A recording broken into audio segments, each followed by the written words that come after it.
hello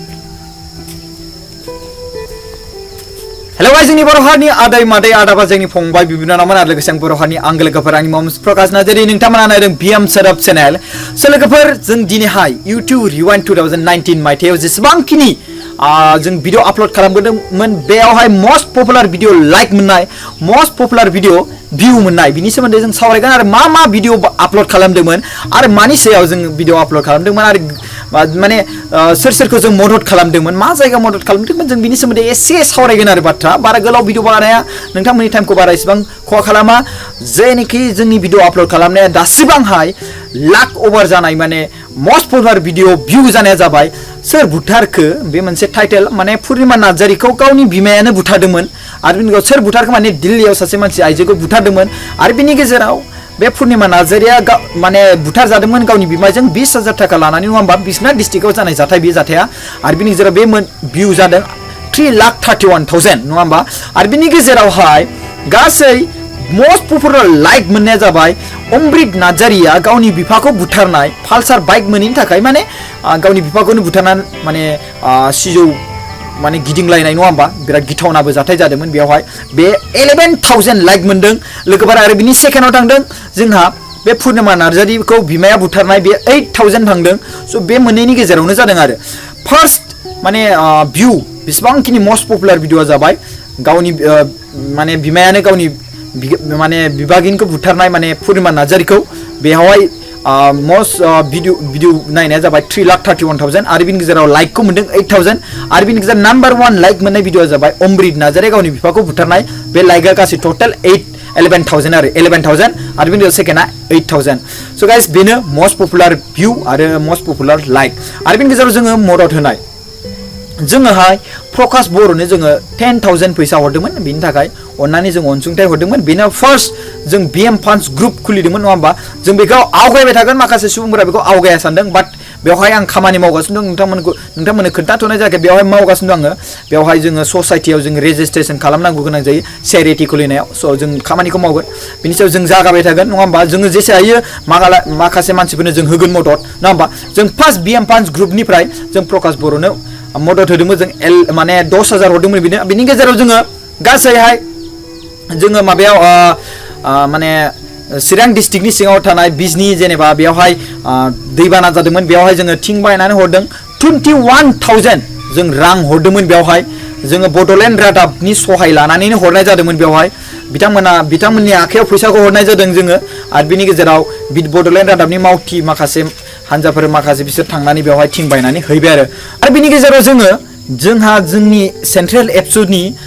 deputy speaker मोलाव Basumatary सारनि न'खरावबो जों अनखांनानै जों कालेक्सन खालामनानै डनेसन बिनानै जों बिनो 10,000 हरदों बिनि न'खराव स' जोङो हरनाय जाबाय प्रकाश बर'नो 10,000 आरो बिनि गेजेराव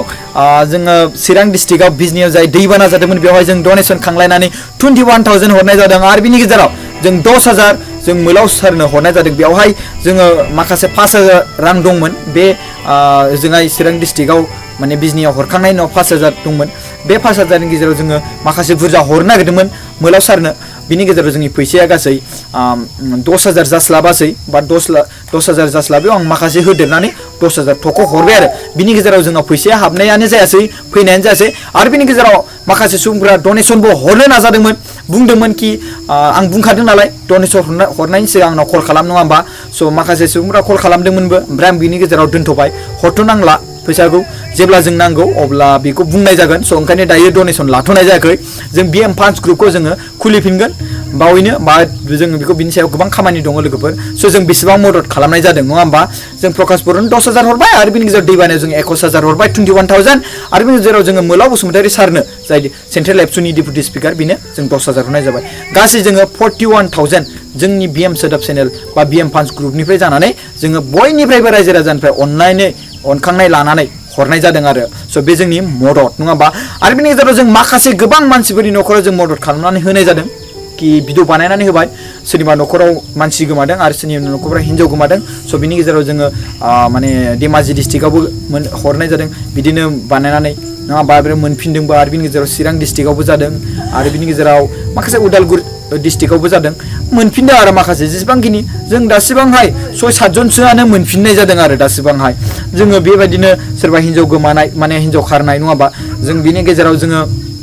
माखासे जोंहा हाग्रामा महिलारि सारमोननि केरेक्टारनि सायाव बिथांमोना दायो मोजां जालांहांबायबो बिसोरो नङा होमबा जोंहा बिश्वजित दैमारि सार बिथांमोनाबो दायो बर'नि सोमोन्दै रायलायग्रा जालांबाय बर'नि सोमोन्दै बाथ्रा बुंग्रा जाबाय बर'नि बाहागो एसे डिमान्ड खालामग्रा जाबाय बर'नि सेंग्राफोरखौ खौसेथि लानानै बेरायग्रा आरो बर'नि चेनेलाव निउस होग्रा जाहांबाय होमबा बेफोरो गासिबो जों बुङै रायजो राजानि बुङै बिथाङा जोंनि बुंनाय रावखौ जोंनि हांख्रायनायखौ लानानै बिथाङा दायो बुजिलांबाय आरो जोंहा बिनि सायाव जोंहा गोबां माने जोङो बर' हारिनि माखासे सेंग्रा सिख्ला बिथांमोनखौ जोङो माने हाबा जानायनि सिगां जोङो आथोन गेलेनाय मा गेलेनाय बिनि सायावबो जों बुजायनायनि माखासे बाथ्रा भिडिअ बानायबोबाय नङा होमबा जुमाय लोंनायनि सायाव भिडिअ बानायबोबाय नङा होमबा जोङो माखासे मोजां मोनलायनायनि सायाव भिडिअ बानायबोबाय पलिटिकेलनि सायाव भिडिअ बानायबोबाय नङा होमबा जोङो गोबां भिडिअ बानायबोबाय फरायनाय लिरनायनि सायाव जों भिडिअ बानायबोबाय माखासे मटिभेशनेल भिडिअ गोबां बानायबोबाय माखासे निउस दारैनो भिडिअ बानायबाय माखासे मानसि दानथारनाय गावजों गावनो बिफाया फिसालाखौ बुथारनाय नङा होमबा हिन्जावा गावनि हौवाखौ बुथारनाय हौवाया हिन्जावखौ बुथारनाय गोबां भिडिअ बानायबोबाय नङा होमबा गोबां भिडिअ बानायबोबाय लोगोफोर आरो नोंथांमोना बेखौ नायनानै अनसायदों बिरादनो आरो बेनि गेजेराव जोङो मानसिफोरनोबो मदद खालामदों आरो बेनि गेजेराव गोबां माखासे मानसिफ्रा बाख्नाय जाथाव माने बुंदों आरो कमेन्ट होदों माखासे मानसिफ्रा लाइक होदों बेयाव आं बुंनो गोनांथि गैया रायजो राजाफोर दङ रायजोफोरानो बिदिन्थि मिथिबायना जेसेबांखिनि रायजो राजाफोर भिडिअ नायदों बिथांमोनानो बिदिन्थि लाइक होनाय कमेन्ट होनाय माखासे आंनि अनजालि बिनानाव आरो फंबायमोन दङ आरो बिदामोन दङ आरो बिबाजैफोर दङ आदै मादैमोन दं बिथांमोनाबो गोबां अनो आंखौ माखासे मानसिफ्रा भिडिअ कल खालामहरो आं दानहरनो गोनां जायो मानो होनबा भिडिअ कल बोरै रायलायनो नङा होमबा आरो बिनि गेजेराव फन खालामो आरो बिनि गेजेराव रायलायो सोरबा आंखौ आबाबो होनहरो सोरबा आंखौ फिसाला लेंहरो गोबां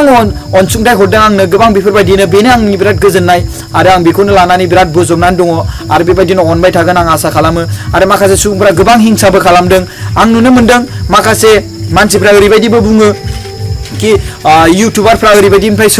ओरैबायदि सोलों ना होमबा जों इसेबांखिनि रायजो राजानि थाखाय भिडिअ बानायदों माखासे सोरबा न'खरनिफ्राय भिडिअ बानायदों नोंथाङाबो बानाय हायोब्ला समय दङब्ला नोंथाङाबो बानाय बाट नोंथाङा बानायालासिनो सोलों बिनिफ्राय आरो देरसिन मा खामानि दंबावो जों माखासे सुबुंनो जों मदद खालामना होदों न'निफ्राय मानसि गोमानाय बा बिनो भिडिअ बानायना होदों बिनिफ्राय देरसिन मा खामानि दंबावो ना होमबा माखासे सुबुंफोर ओरैबायदि सुथुरबो जालांनो हमदों बिसोरनि चेनेलाव भिडिअ भिउ जायाखै बा जोंनियाव भिउ जाबाय मानसिफ्रा जोंखौ अनो स' बिनि गेजेराव अननायनि गेजेराव बै अननायखौ नुनानै मेगना गिदिर जानानै जोंखौ माने मेगन सानानै बेफोरबायदि बाथ्रा बुंग्राबो दङ आरो बिनि गेजेराव बिसोरखौ सहाय होग्राबो बाथ्रा बुंनायाव औ नंगौ होनग्राबो गोबां बाथ्रा दङ बाट जों बेफोरखौ जेबो साना जों जोंनि खामानिखौ मावबाय थागोन आरो रायजोफ्रा जोंनि खामानिखौ नुनानै अनबाय थागोन आरो बिनि गेजेराव नायबाय थागोन बेफोराव गुबुनजों जोङो जुजिनोबो फैयाखै जोंहा जोंनि खामानिखौ मावगोन आरो नोंसोरा नोंसिनि खामानिखौ मावबानो जाबाय जों जोंनि खामानिखौ मावनानै जोङो जिउआव माने जि खामानि मावनांगौ मावलांबाय थागोन जों मावनो थाखाय टाइम मोनबानो जों मावलांगोन आरो मावनो थाखाय टाइम मोनाबानो जों मावनाय जाया आरो जों बेवहाय रावनिफ्रायबो फैसा लाया बाट सोरबाफोर भिडिअ बानायनायनि गेजेराव फैसा अनसुंथाइ हरोब्ला बेखौ जों लायो आरो जों बिदि हरनायानो गोबां खम हरखायानो बाराखौनो माने हरखायानो होननानै बुंजायो आरो बिनि गेजेराव जों गावनि खस्थ' खालामनानै एसे एनै बिदिनो आरजिनानै गावनि बिदिनो खामानि मावनानै माबायो आरजियो आरो बेजोंनो सोलियो जोङो ओमफ्राय बिनि गेजेराव जों मोजां भिडिअ बानायनो थाखाय जोंनोबो हान्थिनो थाखाय नांगौ बाट जोंनाव इसेबां थाखा थाया जुदि बिदि डनेसन मोननाय मानाय बेफोरबायदिजों जोङो सालायनोबो हाया मानो होनबा बे जाय डनेसन मोननाय बेफोरखौ जोङो जायनो हरनांगौ बिनि थाखायसो बिदों आरो बिनि थाखायनो हरनो गोनां जाजोबो गासैबो फैसाफोरखौ नङा होमबा स' बिनि थाखायनो दायो आङो BM फान्ड ग्रुप चेरिटि बेखौ जों खुलिफिनगोन मोजाङैनो थाबैनो बावैनो बाट बिनि सायाव गोबां प्रसेस दं लोगोफोर बेफोरखौ नोंथांमोना मिन्थिथ'वा बाट आं बेफोरखौ बुंनांगौआ बिराद गोलाव स' आं बेखौनो बुंनो सानसै थ' मैयाहाय 31 जानुवारि बेयाव जोंहा एबसुनि अफिसखौनो सावनानै गालांबाय बिराद दुखुनांथाव बाथ्रा आरो बिनि गेजेराव बे मानसिफोरखौ मोनबायबो जानांगौ दायो मोनबा नोंथांमोना खबर मोनगोन आरो बिनि गेजेराव मोनबायबाबो बिसोरो निमाहा बिगोन आरो जोंखौ भाइरेल खालामनांला माना बुंगोन आरो जोंनि